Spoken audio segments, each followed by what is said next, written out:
So thank you very much, Joelle, for joining me today to talk about your crowdfunding campaign. You're welcome, Jess. You guys have been doing so well. Smashed your original target, smashing your stretch target. And I would just love to hear how you're finding it, really. So if you want to just briefly explain a little bit, like, what is your crowdfunding campaign? Why did you set it up? That would be a good way to set the scene. Yeah, of course. Thanks, Jess. So this is a crowdfunding campaign for a community cause in West London, where I live. Quite a controversial topic for anyone that lives in London, or in fact, many parts of the UK. There are new street planning schemes that have come into place called low traffic neighbourhoods. And a group of us residents weren't thrilled with the way our council had rolled out the scheme. So, you know, we're all environmentalists, we all like riding bikes, but we didn't really appreciate the way that these schemes landed on us. Literally, our streets started to be closed overnight in a very sort of arbitrary, heavy-handed way without consultation. So I think most of us, our noses were a little bit put out of joint by the execution, not the concept. So we decided to put in a legal challenge against our council, in this instance Ealing, although this is a model that's happening all over London. I wouldn't say the legal challenge, but certainly residents taking direct action. So very legal, and it's just going to the courts to vent out our frustration, really. And have you ever done anything like this before? Absolutely not, and it terrified me. I should say what terrified me was the thought that there's a lot of pressure to raise the money, because, you know, the judicial filings had been made and approved by a judge, which was a big step in itself, and to then fail on the crowdfunding campaign that I was leading, would, you know, which is a small part of a bigger campaign, would have been really disappointing. So that's where my fear lay. Well, there were 6 of us in the project team, although it's fair to say I probably got input from 1 or 2 people. I had one partner in crime, particularly. So many different components to launching a crowdfunding campaign, which I learned from one of your workshops, Jess. But, you know, what was really important to us, because this was, you know, a public cause, it would be very visible. We wanted to really ensure there was a lot of transparency. The video, I didn't do that. I briefed it and got a proof back, if you like, and we were all able to comment on it. But that's, you know, a really material part of any part of a crowdfunding campaign, which I offloaded. Yeah, that makes sense for sure. Yeah. And so can you talk to us a bit about your planning process? So, like, when did you decide to, like, launch, obviously, your complaint against the council? When did you decide to bring crowdfunding into it? And then, you know, what did that look like from that until launching your campaign? Yeah, I think well, planning is key with any crowdfund campaign, certainly. There was an element of work that had happened before, that preceded the actual fundraising element. Clearly the judicial process had been in motion, but it was only when we had a High Court judge say, "I'll hear your case," that we're like, right, you know, we need to retain a barrister and we need to raise money. So I think all in all, I'd say it was a month from talking about it to launching. What was the most nerve-wracking thing before launching the campaign? Well, again, thanks to your workshop, you put the fear of fundraising into us. Now, I remember, you know, there were so many golden nuggets that came out of that. One of them was your audience. You know, you live and die by your audience, and I completely get that. And that's, you know, you'd emphasized traditional email marketing databases. We didn't have one. So I knew at that point that, you know, growing an audience and using networks and that sort of octopus tentacle effect, and, you know, banging on about that to my group, and then our our online database, our online group was absolutely critical. So that's one thing. And the other thing that you said, which really stood out, was you said you're most likely to generate 40% of your campaign funds in week one. So again, I really made the point that we needed to get pledges lined up as we launched. So in fact, we launched on Friday evening, but on the Thursday evening, I'd set the page to live, and we'd made, I think, maybe £500 of pledges. So when you launch to the public, there's something in the pot, and it's a good message. So 40% in week one. I'm pleased to say within 5 days we smashed that and got to 72%.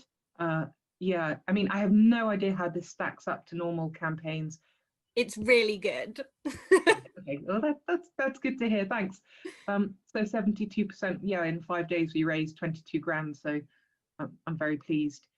But I think I'm absolutely not taking the credit for that. Wish I could. I think it's the groundswell and the momentum that had been building up to launch. People had been asking us, we'd been talking about it, saying it was coming. There was, there was enough momentum there, so people were ready.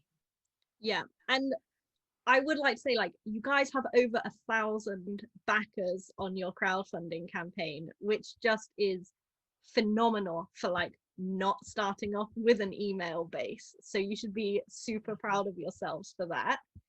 How do you think you managed to get the 1,000 backers? Was it face-to-face talking? Was it emails? Was it network? Was it social media? What do you think worked the best? So yes, we absolutely didn't have a conventional email databases. What we did have was a Facebook group for our cause of around 2,600 people.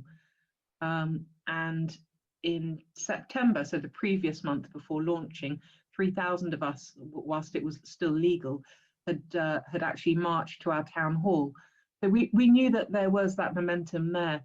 But yeah, launch bluntly was on the Facebook group. And then, we had a Twitter page as well, so far fewer followers. So we used that. And when I look at where the pledges came from, number one actually was the Crowdfund URL, so the direct link that we put out there. Number two was Facebook. Number three was Twitter, and then Google. I have to say that this might not be the most popular thing, but when I think after week 3, when we'd met the stretch at the original target of 30,000, and we always knew we were going to push for the stretch of 35,000. I suggested something a bit old school, which was old school canvassing, blitzing. So printed up some flyers. It cost me printed up 20,000 flyers, only cost £147. And within this group of people, found about 40 volunteers. So, got maps of the area, got priority streets, had a meetup where people got their maps and their flyers and did a blitz. And within a couple of days, again, we'd raised £3,000, which, set us well on the way to meeting the stretch. So it's a real combination of, social, digital, and old school street walking, if you will. Yeah, I tell people that that's the best type of campaign to run, because if you're only online, you're missing such a high percentage of people. And especially when it is a community cause like yours, every time you're walking down the streets, you don't know whether those people you're passing have seen your Facebook group. You don't know if they've, found out about it online. Yeah. But you're passing them, and they're probably caring because they're on your street. So in actual fact, when you're doing the offline stuff as well, you are making sure that everyone knows what you're doing. So it's a really fantastic thing. And I find a lot of people are quite scared of the old school now in the world that we live in, but it works. Yeah, no, I agree, Jess. I mean, I've done it before in different jobs. The objectives were twofold. Number one, to raise funds, obviously, but number two, to raise awareness. So if we didn't achieve one, we achieved the other. And you're absolutely right. Only a very, very small part of your target audience are going to be online. and are going to be in your face, aware of your Facebook group. The rest aren't. You know, my mother wouldn't be. You know, there's this whole swathe of people. So it literally was going from door to door and doing leaflet drops and car windscreen drops and going to small businesses that were still open.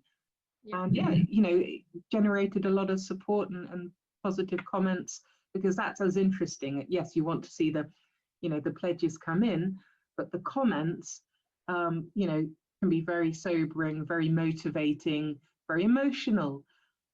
So that was another interesting part of running the campaign. And I think you did it at such a good time as well, because, you know, third week's really hard anyway, because the initial excitement is wearing off. And because you'd already hit your initial goal, you'd already got money in the bag, spending that £140 wasn't too much of an issue. Whereas if it's before the campaign is launched and you're like, I'm already broke and I need the £140, that would have been much more stressful, I guess. Yeah, no, you're absolutely right. And you know, we started our blitz on Saturday at 11 a.m. At midnight, one of the group donated a bit, you know, an amount of money to flick over to 30 grand so we could reset the dial. But that's another thing that's just fascinating. Of course, as the person running the campaign, you get notifications every time you get a pledge. So 1,000 emails coming your way. well, it's when I last checked yesterday, it's 1,050 pledges from 1,000 donors. So obviously there's 50 people that have made more than one donation. Actually, some people, a significant amount of very generous donations. So but it's really exciting. I mean, it's the nearest I think I'll ever get to, you know, trading in stocks and shares. So, you know, you see your numbers go up and if not down, but you're really monitoring things every day. And yeah. It's such a dopamine hit, isn't it? I have to limit myself. I'm like, do not get addicted, Jess. You check once in the morning. No, and sometimes you get really excited when you see a particularly generous pledge come through. But, you know, yeah, some people donated £500 maybe several times, and that's great. But I was very, very struck when someone donated £2. You know, for them, it was as much as that £500 donation, that they'd taken the trouble, they cared enough, they'd taken the trouble, and that was all they could afford. So I think that really touched me as well. Yeah, exactly. I totally get that. Yeah. And then what was like a personal highlight for you during this whole period? Any particular moment that, you know, made you really think like, wow? Reaching the target, which, you know, is still pretty high when you haven't really got a sense of the lay of the land, was very, very exciting. Reaching the stretch was very exciting. I really liked the 3-week moment where we went out onto the streets, because up to that point we'd been talking to people online. You know, on social media we might have, you know, like this, a Zoom briefing, but it was very abstract. Yeah. So talking to people, seeing them, and you know, people were so passionate and so engaged, you know, but that ability to turn your frustration into legal, safe, direct action, you know, was very empowering for me as a frustrated resident, powering the crowdfunding campaign, but also getting to you know, talk to meet other neighbors, and actually some people have become friends, which is a happy coincidence. Yeah, definitely. And I would just like to point out, like, your £30,000 target that you hit in less than a week, you know, you're doing a donation-based crowdfunding campaign, right?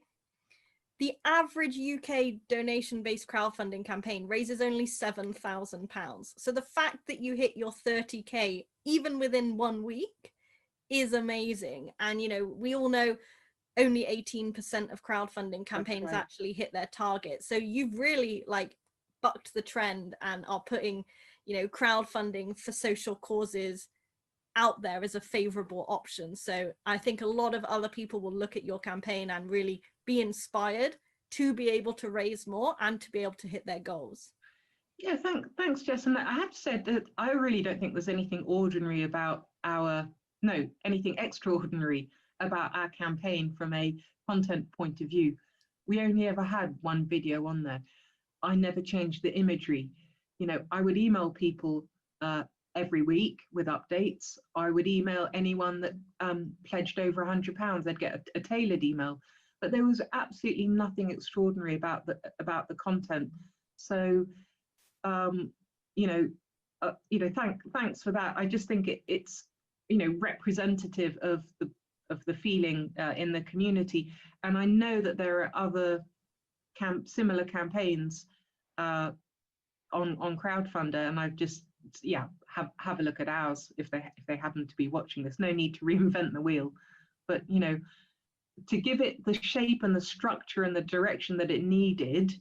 I personally valued the workshop a lot, the workshop insights that you ran. I wouldn't have known where to begin, however helpful, and they were, Crowdfund help desk helpline are. But the structure that I got from the workshop, and the fact that within a week or two I'd reprised that and created a cheat sheet for my business, just helped summarize solidify my thoughts, my learning. Yeah, I mean, when I look at yours, like you said, there is nothing super crazy. You followed structure that works, and you were consistent. You were consistent in delivering the same message with the same images. You didn't change anything crazy.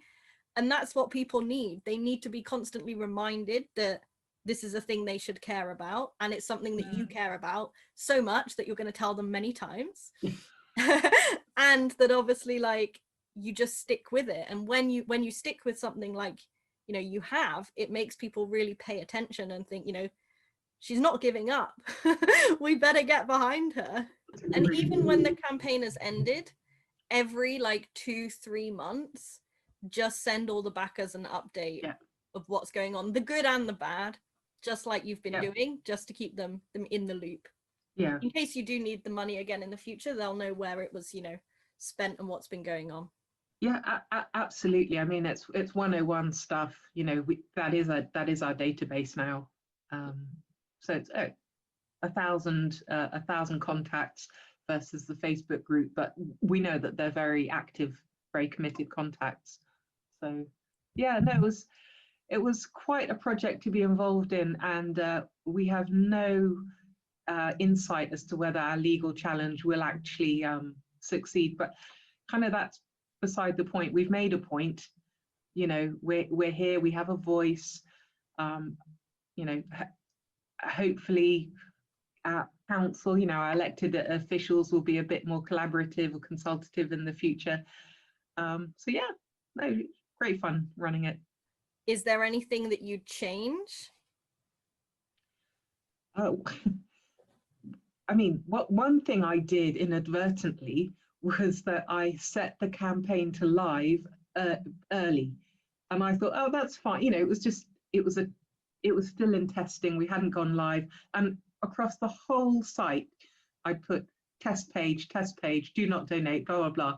And I thought no one will find it, but of course, search engines being what they are, someone came across it, and it was absolutely fine. So if I were to do it again, then I would clearly tick the preview page option, not set to live. So it didn't give away the crown jewels, so it was fine. But it's little things like that, and right now we've got I think we've got 42 or 43 pages of supporters. At one point, not that long ago, I didn't realize there was a search function, so I would be scrolling through every page. It's just that familiarity with the platform you use. Yeah, that's why I always tell people, don't leave it to the last moment to start uploading everything to the platform and getting used to it, because then it's going to be a bit of a deep end situation when it is live. But yeah, you figure these things out for sure. Yeah, I mean, I think what was helpful, a little bit selfish of me, was I did share with you the draft page for your feedback, which you absolutely didn't need to give. Oh no, I gladly give that. Yeah. So and quite rightly, annoyingly, you spotted some real clangers. You might want to actually create that as a hyperlink, so real obvious stuff. So get someone else to check your work. Yeah, that's what I tell people. If it's not going to be me, at least it's someone with fresh eyes that's Mm, going to ask these questions. Because again, it's much better I do it or someone does it than yeah. actual people that want to give you money and therefore don't, but Oh, also yeah. don't tell you. But then I'm pretty sure, again, from your workshop, I recall a stat of 13%. You can drop off 13% in pledges if you have typos in your on your page. Yeah. So yeah, I was not having that. That's a good one. Well done for remembering. That's that's all right. So no, it's a great end-to-end process, and you know, I guess when the campaign ends, then the funds are released into the joint bank account, and we can hand it over to an eye-watering barrister. But you know, it's been all good so far. Thanks, Jess. Yeah, exactly. Cool. Well, thank you very much for taking this time to speak to us about your crowdfunding campaign. I will be putting the link to the crowdfunding campaign under this video. So even if it's closed, people can still go have a look at it and learn from your amazing ways. If it's still open because you've chosen the never-ending option, then obviously if people want to give money, they of course can. Are there any other places that you want me to direct people to? No, I understand that this link lives in perpetuity on Crowdfunder, even when the campaign does eventually properly close. So no, that's great. Yes, there's a Facebook group, but it's closed. Twitter is fine, but look, the essence is all here. And what I really benefited from again on the workshop were all the case studies. Yes, it was a snippet of literally what I'm looking at now, the homepage of my campaign, and it wasn't more than that. But you used it, use many examples to get us, the course participants, to dissect and rate other people's campaigns into poor, middling, or great. So I think that's a really good exercise. Yeah, and anyone looking to crowdfund for a social cause, for a community cause, I definitely recommend going and checking out your campaign.